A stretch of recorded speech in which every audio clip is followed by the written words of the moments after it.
Hello there, and welcome back to English in Mind, the podcast where we don't just learn English, we expand our thinking and grow our confidence together. I'm absolutely thrilled you've decided to join me today. Whether you're listening while commuting, taking a walk, or simply relaxing at home, thank you for choosing to spend this precious time with me. Today, we're diving into something that might surprise you. We're talking about why taking risks is not just important, it's absolutely essential for living a meaningful life. Yes, you heard that correctly. Today we're exploring risks, and I promise you'll see them in a completely new light by the end of our conversation. Now you might be thinking, wait, risks? Aren't those things I should avoid? Aren't they dangerous? Well, my friend, that's exactly the mindset we're going to challenge today. Because here's what I've discovered. The biggest risk in life is not taking any risks at all. I want to talk about this because I see so many brilliant people, maybe people just like you, who feel completely stuck. They have dreams, they have ideas, they want to change something in their lives, but they stop themselves before they even begin. Why? Because they're terrified of taking that first step into the unknown. I get it. I really do. I've been in that exact same place, staring at an opportunity but paralyzed by all the what ifs. But here's what I've learned through my own journey and through conversations with countless learners. If you never risk anything, you never gain anything either. So in today's episode, we're going to explore this together, step by step. We'll talk about what taking a risk actually means, because it's probably not what you think. We'll dive into why our minds are so programmed to fear risks, and most importantly, we'll discover why embracing smart risks is the secret to growth confidence and achieving the life you really want. Are you ready to challenge your thinking? Are you ready to see risks as opportunities rather than obstacles? Then let's embark on this journey together. Let's discover why taking risks might be the most important skill you never knew you needed. Let's start with a fundamental question that might seem obvious but isn't. What does taking a risk actually mean? When most people hear the word risk, their minds immediately jump to dangerous situations. Jumping out of airplanes, investing all your money in cryptocurrency, or quitting your job with no plan. But that's not what we're talking about today. That's not what real smart risk-taking looks like. A risk in its simplest form is simply choosing to do something when you can't guarantee the outcome. It's stepping into a situation where you don't have complete control, where there's uncertainty, where things might not go exactly as you planned. But here's the beautiful part. There's also a chance things might go even better than you imagined. Let me give you some everyday examples that you can probably relate to. Imagine you're learning English, and you have the opportunity to join a conversation group. You don't know if you'll understand everything. You don't know if others will understand your accent, and you certainly don't know if you'll feel embarrassed. That's a risk. But it's also a chance to improve, dramatically, make new friends, and build confidence. Or think about this, you're at work, and you have an idea for improving a project. You could stay quiet and keep your thoughts to yourself. That feels safe. Or you could speak up in the next meeting and share your perspective. That's a risk too. You might be wrong, people might disagree, or your boss might not be interested. But you might also be absolutely right, help your team succeed, and show your value. Here's another one. You've been dreaming about learning a new skill. Maybe photography, maybe coding, maybe starting a small business. You could keep dreaming, or you could sign up for that course, buy that camera, or take the first small step. Again, it's a risk, because you don't know if you'll be good at it or if it will lead anywhere. But it's also the only way to find out what you're truly capable of. The key insight here is that risks exist on a spectrum. There are tiny risks, like trying a new food at a restaurant. There are medium risks, like applying for a new job. And yes, there are big risks, like moving to a new country or starting your own company. But they're all fundamentally the same thing: choosing growth over comfort, possibility over certainty. What makes risk taking so challenging is that our brains are designed to keep us safe. Thousands of years ago, playing it safe meant survival. Taking unnecessary chances could literally mean life or death. But in today's world, most of the risks we face aren't actually dangerous. They're just uncomfortable. They're opportunities disguised as obstacles. So when I talk about taking risks throughout this episode, I'm not encouraging you to be reckless. I'm encouraging you to be brave. There's a huge difference. Being reckless means acting without thinking. Being brave means feeling the fear and choosing to act anyway, with intention and wisdom. Think about it this way: every single thing you've ever learned, every relationship you've built, every achievement you're proud of, they all started with some kind of risk. The risk of looking foolish when you first tried to speak English. The risk of rejection when you reached out to make a friend. The risk of failure when you attempted something new. Stay with me, because in our next section, we're going to explore something fascinating: why our minds work so hard to talk us out of taking these opportunities for growth. Understanding this will help you recognize when fear is protecting you versus when it's holding you back.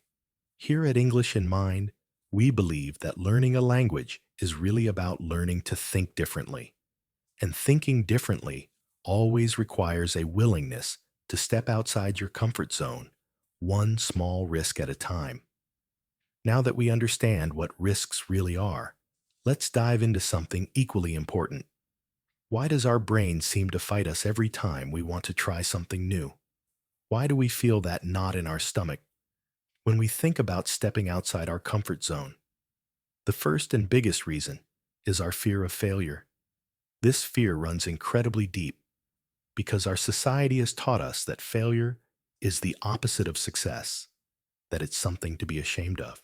When you think about applying for that dream job, your mind immediately starts whispering, what if they reject you? What if you're not qualified enough? What if you embarrass yourself in the interview? These thoughts feel so real and so convincing that many people decide it's easier to just not try at all. If you don't apply, you can't be rejected, right?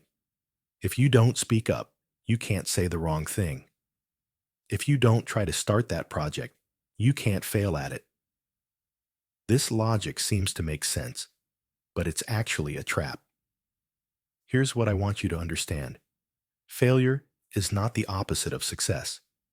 It's part of success. Think about a baby learning to walk. Do they give up the first time they fall down? Of course not. They get up and try again, fall down, get up, try again. That's exactly how they learn. The falling isn't failure, it's practice. But somewhere along the way, we adults have convinced ourselves that falling down means we're not good enough, smart enough, or talented enough. We've forgotten that every expert was once a beginner, and every master was once a disaster. The second major fear is our fear of change itself.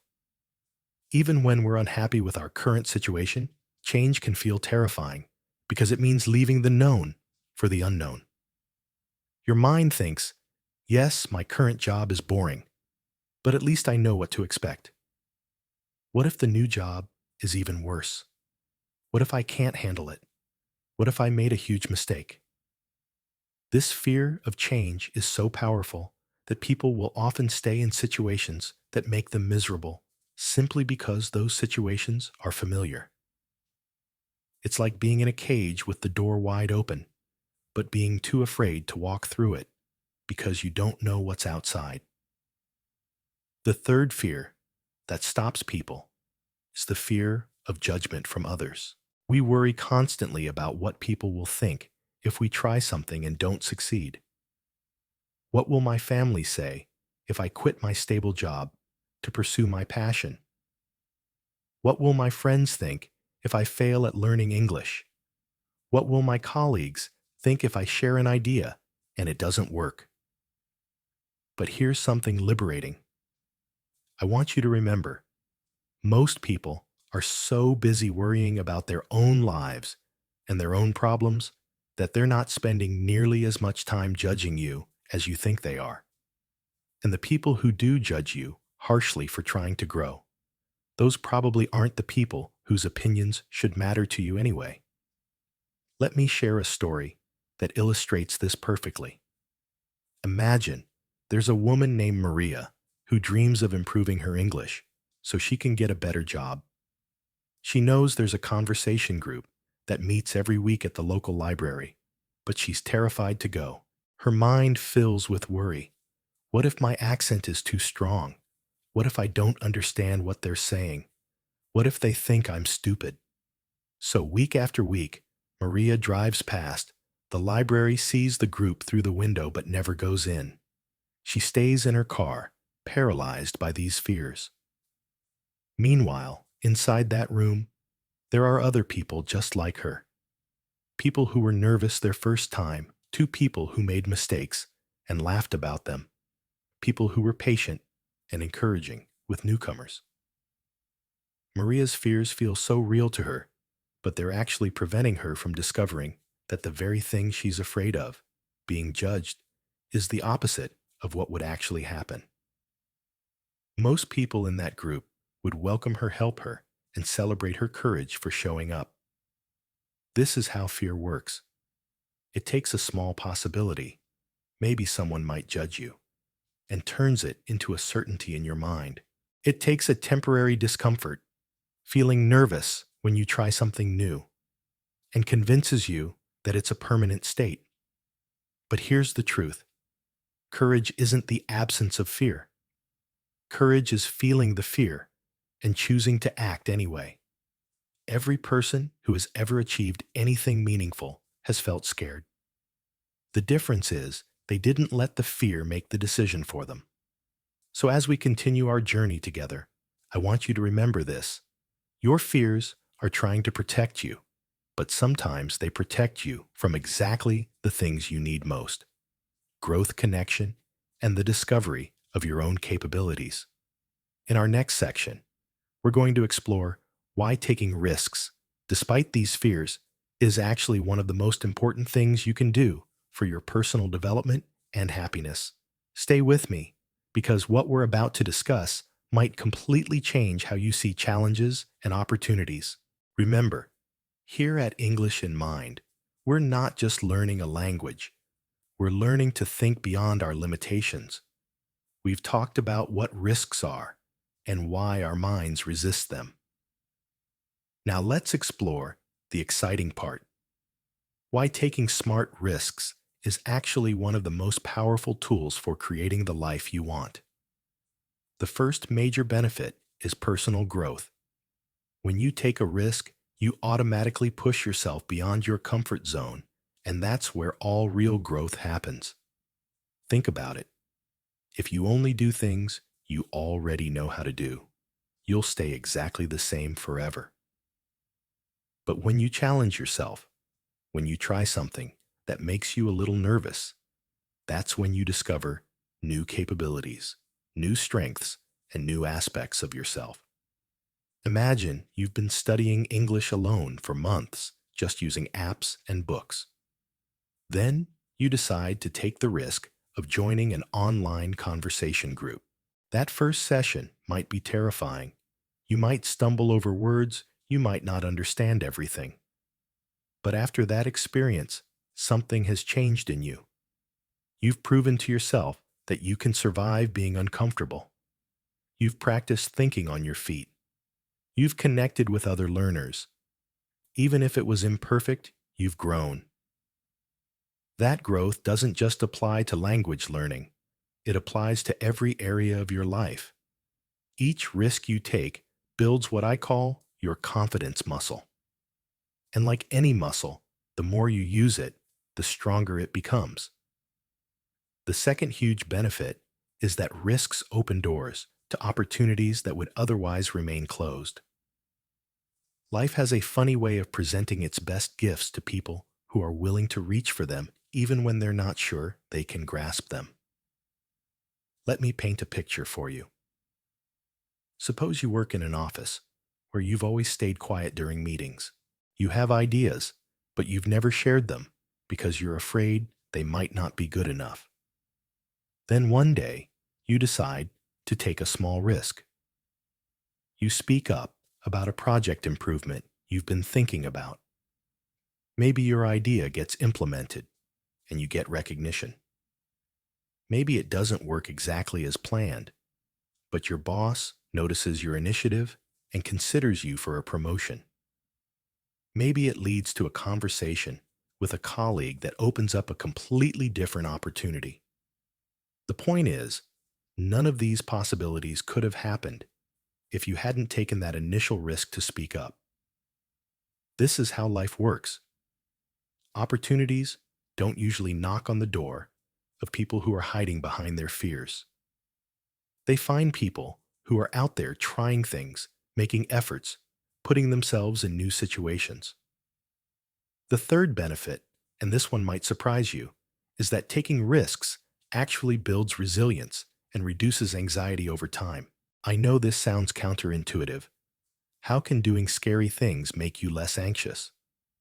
But here's how it works. When you avoid risks, you train your brain to believe that you can't handle uncertainty or discomfort.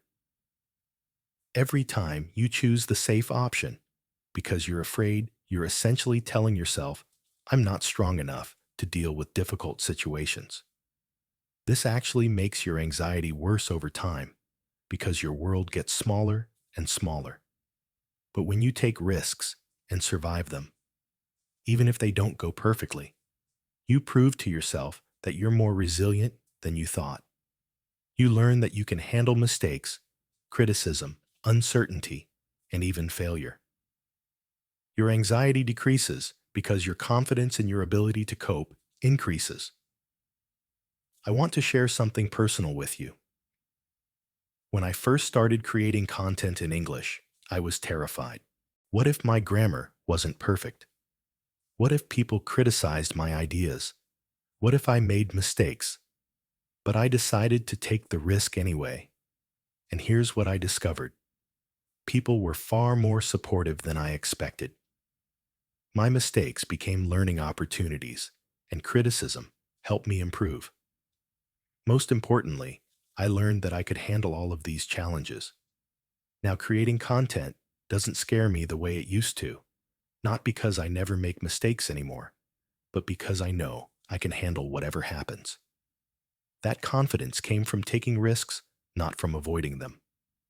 The fourth benefit is that risks help you learn from what we traditionally call failure. And this learning accelerates your progress in ways that playing it safe never could.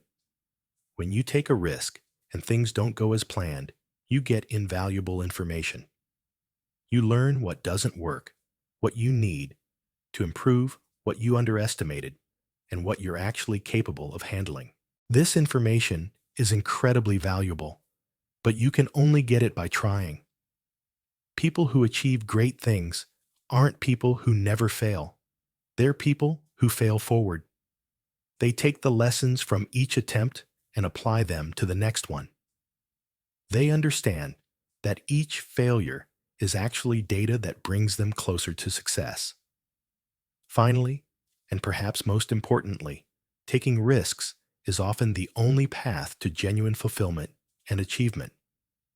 The goals that matter most to us, the dreams that excite us, the changes we want to make in our lives, they almost always require us to do things we haven't done before, to step into uncertainty, to risk disappointment in exchange for the possibility of something wonderful.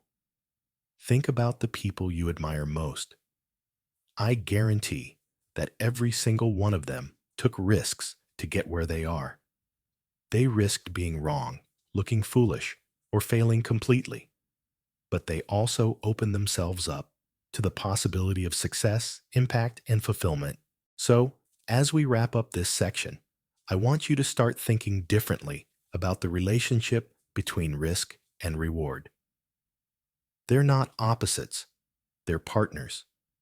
The bigger the potential reward, the more risk is usually required to achieve it. But the beautiful thing is that as you practice taking smart risks, your ability to handle uncertainty grows, which means you can pursue bigger and bigger opportunities. In our next section, we're going to get practical. We'll talk about how you can start incorporating smart risk-taking into your life, beginning with small steps that feel manageable but still challenge you to grow. Stay with me, because at English in Mind, we believe that true fluency in language and in life comes from being willing to make mistakes, learn from them, and keep moving forward. All right, my friend, we've covered a lot of ground together. We understand what risks really are, why our minds resist them, and why they're so crucial for growth. But now you might be thinking, this all sounds great in theory, but how do I actually start? I'm still scared, and I don't want to do anything reckless. That's perfectly normal, and I'm glad you're thinking that way, because smart risk-taking isn't about being reckless. It's about being strategic and gradual. The key is to start small. You don't need to make dramatic life changes tomorrow. In fact, I strongly advise against that. Instead, you want to build your risk-taking confidence gradually, like you're training for a marathon. You start with short runs and gradually increase the distance. Let me give you some concrete examples of small risks that can make a big difference over time.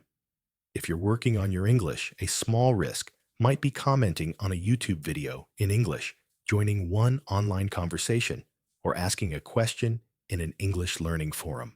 If you're normally quiet at work, a small risk might be volunteering for a project you've never done before, or sharing one idea in your next team meeting. If you want to be healthier, a small risk might be trying one new type of exercise or cooking one new recipe. Notice that none of these things will dramatically change your life overnight, but each one pushes you slightly outside your comfort zone. Each one proves to you that you can handle uncertainty and discomfort. And each success builds your confidence for the next slightly bigger risk. Now let's talk about how to manage the fear that comes with these risks, because the fear will definitely be there, and that's completely normal. First, remember that you don't have to wait for the fear to disappear before you act. This is crucial. Many people think they need to feel confident before they take action, but actually confidence comes from taking action despite the fear. You can feel scared and brave at the same time. Second, prepare yourself as much as you reasonably can. If you're nervous about joining that English conversation group, spend some time thinking about topics you might discuss. Practice introducing yourself. Look up a few phrases you might need. Preparation won't eliminate the fear, but it will help you feel more ready to handle whatever happens. Third, remind yourself that mistakes are not emergencies. Our brains often treat the possibility of embarrassment or failure like a life-threatening situation, but it's not. If you mispronounce a word in English, if your idea at work doesn't get accepted, if your first attempt at something new doesn't go perfectly, none of these things are catastrophes. They're just experiences that give you information and help you improve. Here's a practical strategy I want you to try. Before you take any risk, ask yourself these two questions. First, what's the worst realistic outcome? Not the worst possible outcome your imagination can create, but the worst thing that would realistically happen. Usually, you'll realize it's not that bad. Second, what might I gain from this experience, even if it doesn't go perfectly? Often, you'll realize that even the worst-case scenario includes learning and growth. Let me share a story that illustrates this beautifully. There was a student I once knew who wanted to improve his English speaking skills. He had been studying for years, but had never had a real conversation with a native speaker. He was terrified, but he finally decided to take a small risk. He would go to a local cafe that was popular with international visitors and try to start one conversation. His worst realistic fear was that the person might not want to talk, or that he would make mistakes and feel embarrassed.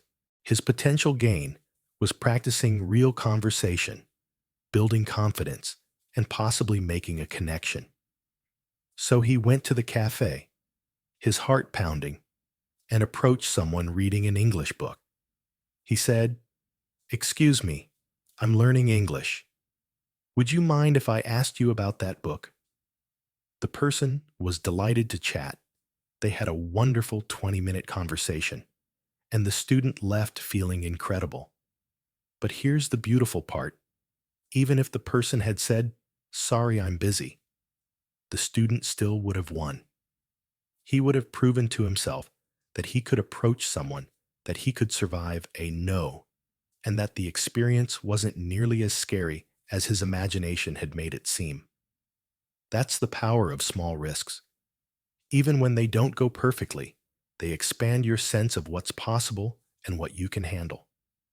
I also want to talk about celebrating your victories no matter how small they seem.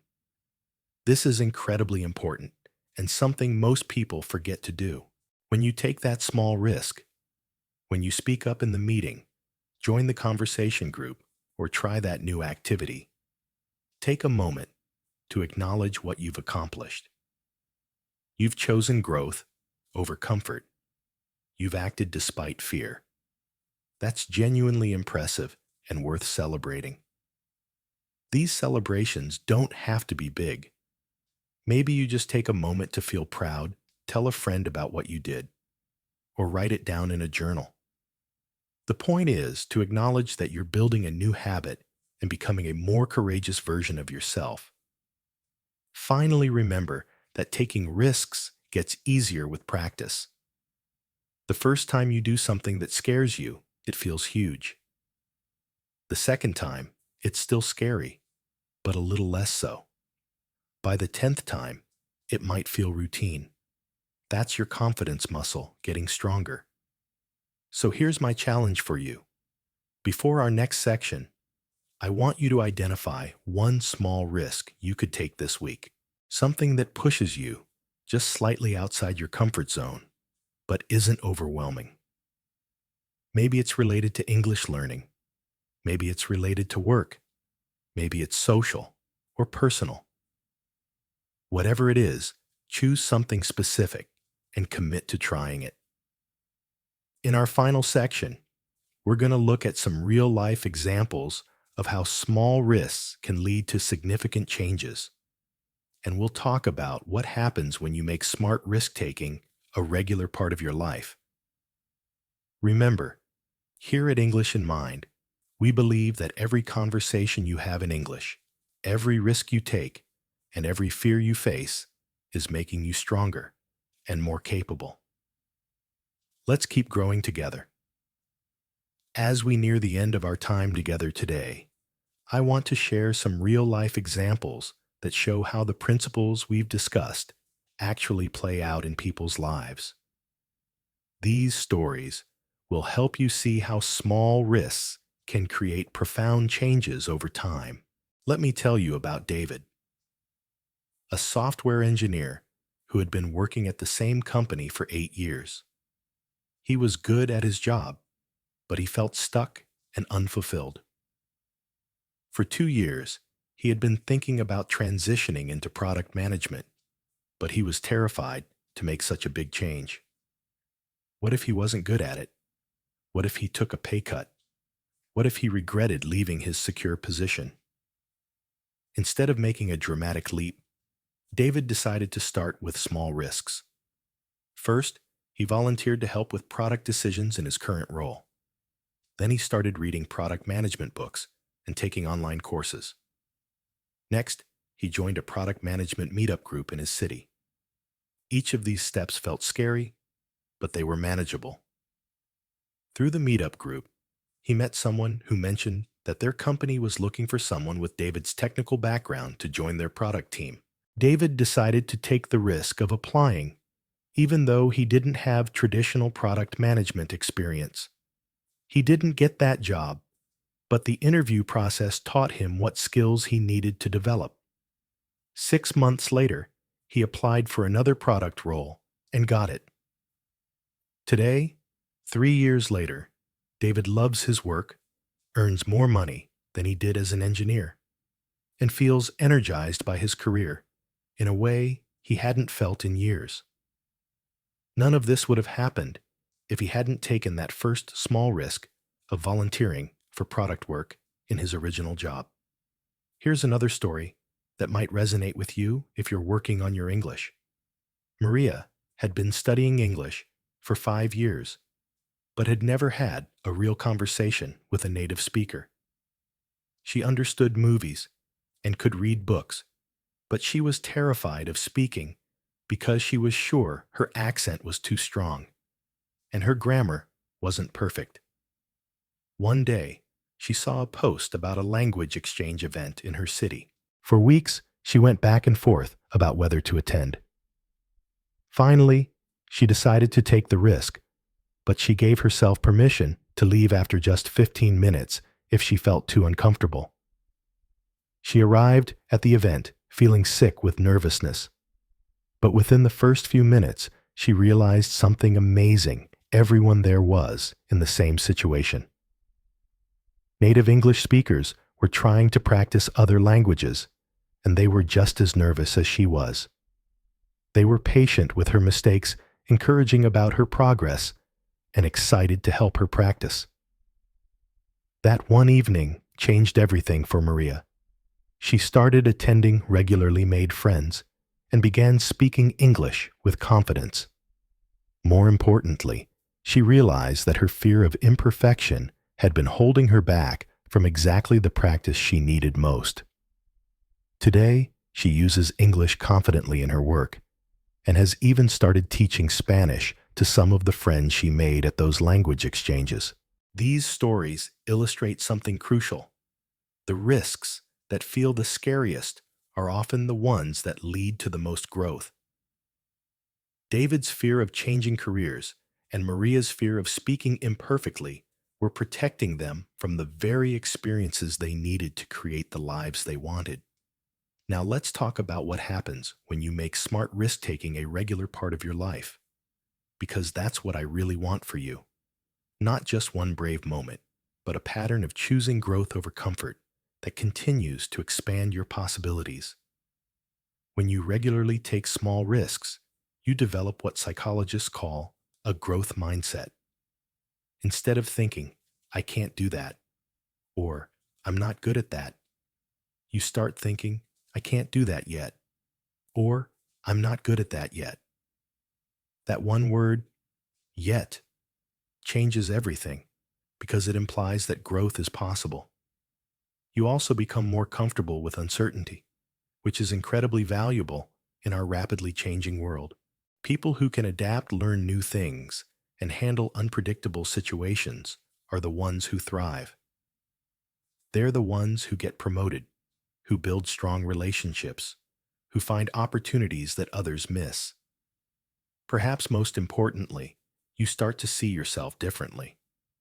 Instead of seeing yourself as someone who plays it safe, you begin to see yourself as someone who takes action, who learns and grows, who faces challenges head-on.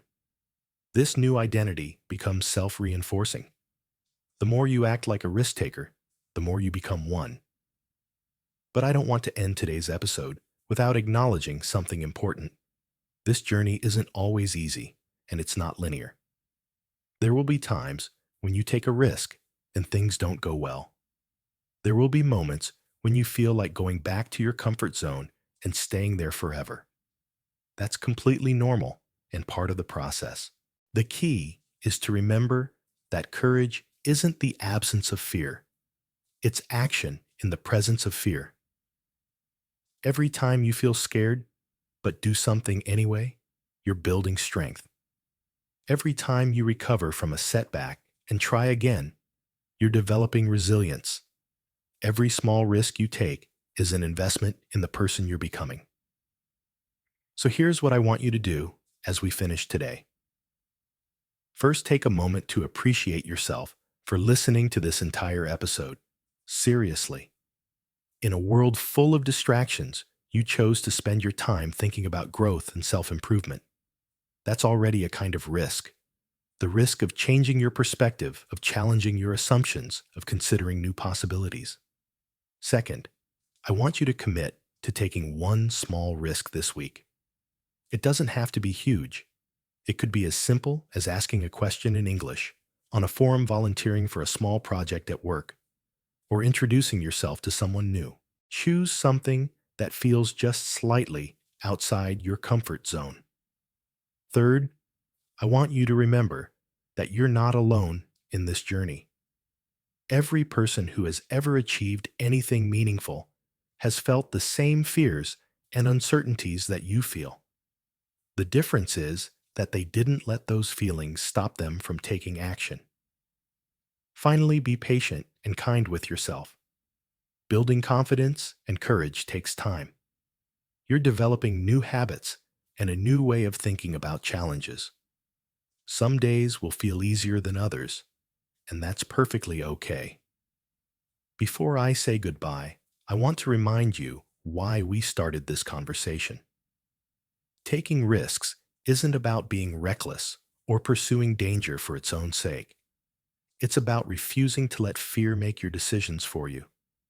It's about choosing growth over comfort, possibility over certainty, action over regret. Your English learning journey is actually a perfect example of risk-taking. Every time you speak, you risk making a mistake. Every time you try to express a complex idea, you risk being misunderstood. But you do it anyway, because you know that's how you improve. You can apply that same courage to every area of your life. Thank you so much for joining me today on English in Mind. I genuinely appreciate you taking the time to listen, learn, and grow with me. Remember, we're not just learning English here. We're learning to think beyond our limitations and live more courageously. If this episode resonated with you, I'd love for you to share it with someone who might need to hear this message. And please feel free to reach out and tell me about the risks you're taking and the growth you're experiencing. Your story might inspire someone else to take their first brave step. Until next time, keep thinking, keep growing, and remember, you're capable of more than you know. Take care, my friend, and I'll see you in the next episode of English in Mind.